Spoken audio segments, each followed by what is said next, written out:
अनुरता जेण वयण जे करन्ति भावेण अमला असंकलिठा ते हुन्ति परित संसारी। बोलिए भगवान महावीर पावन चरित गुरुदेव जी। वंदो मन वच काये भव सागर को तरण में करो हमारी सहाय। जिन शासन जिन वाणी सदा जयवंत हो, श्रवण संग सदा अविचल मंगल हो। मुक्ति को प्राप्त श्रमण भगवान महावीर स्वामी, उनकी परम पावन कल्याणी भागवती वाणी वाचक प्रमुख श्री इंद्र भूति गौतमादि गणधर भगवान जुग प्रधानाचार्य परम पूज्य श्री सुधर्मा स्वामी जी महाराज, उनकी परम पावन पाठ परंपरा वर्तमान आचार्य ध्यान योगी परम पूज्य श्री शिव मुनि जी महाराज एवं गुरुजन सबके पावन चरण सरोजों में मेरा अनंत अनंत बार वंदना नमस्कार। उपस्थित धर्म प्रेमी सज्जनों, माताओं तथा बहनों, नव तत्व नौ तत्व जीव अजीव पुण्य पाप आश्रव संबर निर्जरा बंध और मोक्ष। तो इनमें कल दूसरे तत्वों के संबंध में सुना रहे थे। अजीव, अजीव का मतलब जिसके अंदर चेतना नहीं, सुख दुख की अनुभूति नहीं, वहां श्वासोश्वास भी नहीं चलते, खाना पीना भी नहीं होता। आप पर भी दो ना तो कोई वहां प्रक्रिया नहीं होगी। जहां चेतना होगी वहीं खाना खाया भी जाएगा, पचेगा भी और उसकी ताकत भी आएगी। आप खाते हैं तो आगे प्रक्रिया प्रारंभ होती है, लेकिन आपके घर में बोरियां पड़ी हैं, वहां पर आटा रखा है, आपके दूसरे बर्तन हैं ड्रम आदि, उनमें भी तो रखा है ना। तो क्या कम होता है? क्या उसके खाता है? जैसा रखा है वैसा। अच्छा, आपका थैला है ना, बैग है, वो भी क्या है? अजीब है। उसके अंदर बाजार से आप सब्जियां भी लाते हैं, फल भी लाते हैं। कभी देखा कट लगा हुआ, दांत लगे हुए, किसी ने खाया हो? वैसे खराब हो जाएं, लेकिन उनके अंदर कमी नहीं आती, जैसे हैं वैसे के वैसे रहे। तो ये किसका लक्षण है? जड़ पदार्थ का, जिसके अंदर चेतना नहीं। तो 14 में से 10 भेद सुनाए थे। धर्मास्तिकाय, अधर्मास्तिकाय, आकाशास्तिकाय के 3 भेद। स्कंध, देश और परदेश। स्कंध अपने आप में परिपूर्ण, देश उसका एक हिस्सा, प्रदेश एक छोटा सा उसका एक कण, जो कि दृष्टि का विषय नहीं है, वह छोटे का छोटा हिस्सा जिसके आगे टुकड़े नहीं है, उसको प्रदेश कहा जाता है। और काल जो है उसका एक ही भेद है, मतलब काल है, कहा जाता है वर्तमान काल। वर्तमान आता जा रहा है, जाता जा रहा है, लेकिन जो वर्तमान प्रेजेंट है वो केवल एक समय का, एक समय वह काल का अंश जिसके आगे टुकड़े नहीं होते। मिनट के टुकड़े हो जाते हैं, 60 सेकंड के भी हो जाते हैं, करने वाला चाहिए, लेकिन एक टुकड़े होते होते एक वह चरम आ जाता है कि जिसके आगे टुकड़े नहीं। केवल ही भगवान भी वहां टुकड़े की कल्पना नहीं कर सकते, कहते जो चरम है, इससे आगे सूक्ष्म नहीं। तो 10वां काल आगे पुद्गल। पुद्गल क्या है? जिसके अंदर वर्ण भी पाया जाता है, वर्ण काला, नीला, लाल, पीला, सफेद। उसके अंदर गंध भी होती है, चाहे सुगंध हो, चाहे दुर्गंध हो, चाहे तेज हो, चाहे मंद हो, होता जरूर है। उसके अंदर स्वाद भी पाया जाता है, 5 स्वादों में से। वैसे तो मिक्स करके कई हो सकते हैं, मूल में 5, खट्टा, मीठा, कड़वा, कसैला, तिखा। ये 5 रसों में कोई ना कोई रस जरूर होगा।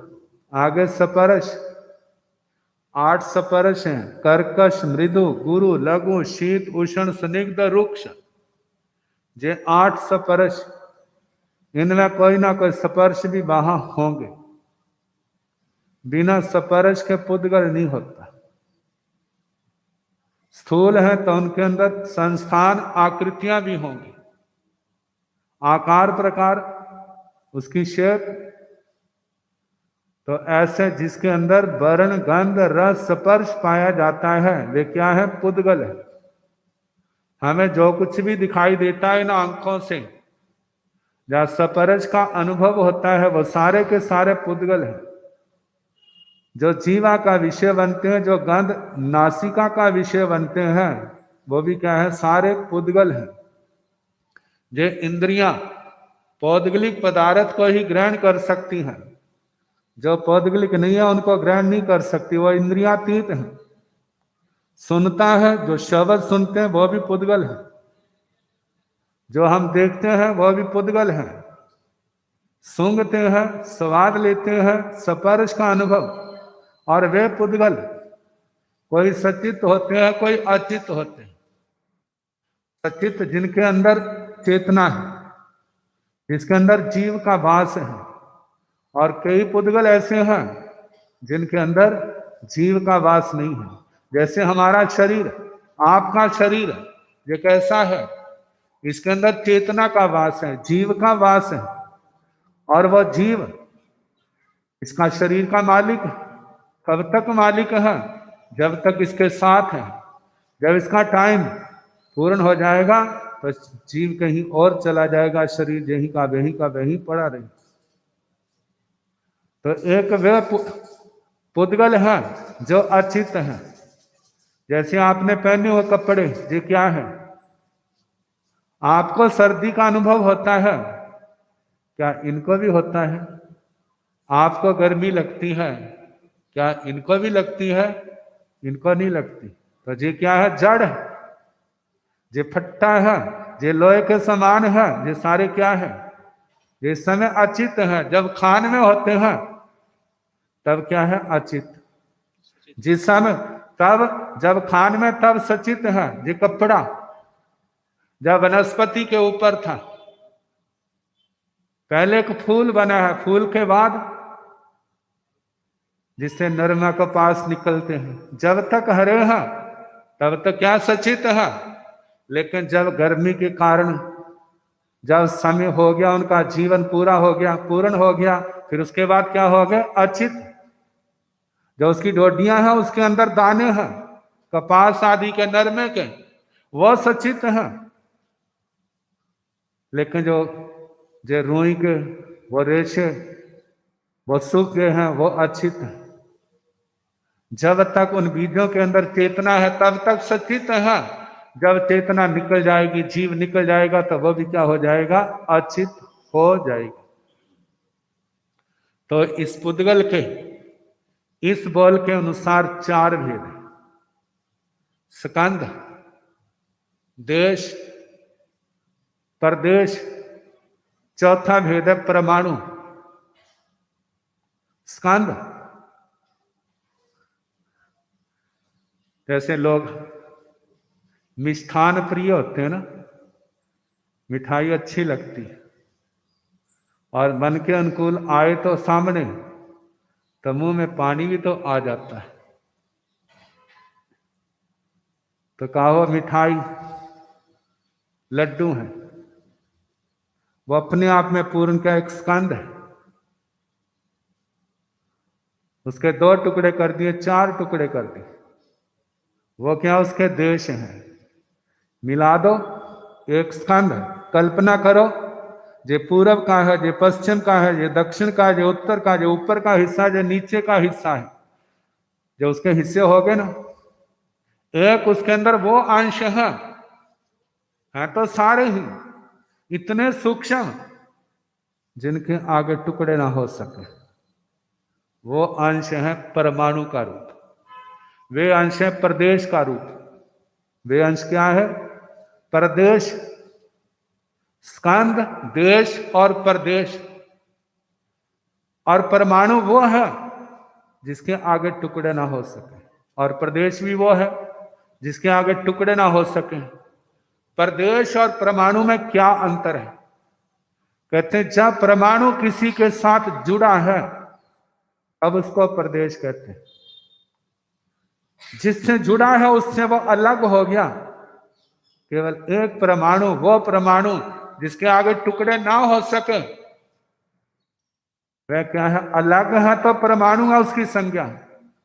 जब स्कंद के साथ जुड़ा है तब उसको क्या कहते हैं? प्रदेश कहते हैं। तो 4 हिस्से हो गए, स्कंद, देश, प्रदेश और परमाणु। अब प्रश्न है कि इसका तो चौथा भेद कर दिया। धर्मास्ति काया, धर्मास्ति काय, आकाशास्ति काय का चौथा भेद क्यों नहीं? उसका पर चौथा भेद परमाणु क्यों नहीं? उसका इसलिए नहीं क्योंकि उसके प्रदेश अपने मूल स्कंद से अलग नहीं होते। उसके प्रदेश अपने मूल स्कंद से अलग नहीं होते, इसलिए उसका चौथा भेद नहीं है। लेकिन पुद्गलास्ति काय में इसके जो परमाणु प्रदेश हैं वे अलग भी हो जाते हैं और जुड़ भी जाते हैं। जब उसके स्कंद के साथ जुड़ा है तब उसको कहा जाता है ये प्रदेश। जब वो उससे अलग हो गया तब फिर वो क्या है? फिर वो परमाणु है। और जैसे आप देखते हैं ना, 4 भाई इकट्ठे हैं तो सारे कहते हैं जो परिवार करोड़पति है, ऐसा कहते हैं ना। जब अब चारों भाई जब अलग अलग हो जाते हैं, क्या फिर भी उनको करोड़पति कहते हैं? कहते हैं अब करोड़पति परिवार नहीं है। जबकि संपत्ति चारों की मिलाई जाए तो वह एक समान है, वही है।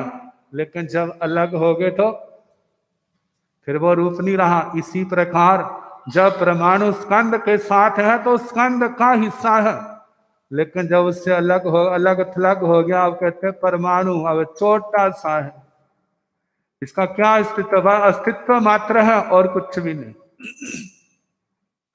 वैसे 4 भेद हो गए, सारे मिला के कितने हो गए? 14 भेद। केवल इतने नहीं है, आगे बहुत लंबा चौड़ा संसार है इसका, जीव का भी और पुद्गलों का भी, अजीव का भी। अब इसके आगे 2 तत्व आगे हैं, पुण्य और पाप। संसार में कभी खुशी के क्षण आते हैं और कभी दर्द भरे क्षण भी आते। जब खुशी के क्षण आते हैं तो हा हा करता है, हा हा करता है ना, हंसता है, खुश होता है, चेहरा खिल जाता है। लेकिन जब गम के क्षण आते हैं, दर्द भरे क्षण आते हैं, तब हा के साथ एक व्यंजन और जुड़ जाता है, यह हाय। हाय हाय होने लग जाती है, हाय मर गया, कब छुटकारा होगा? ये दर्द भरे क्षण,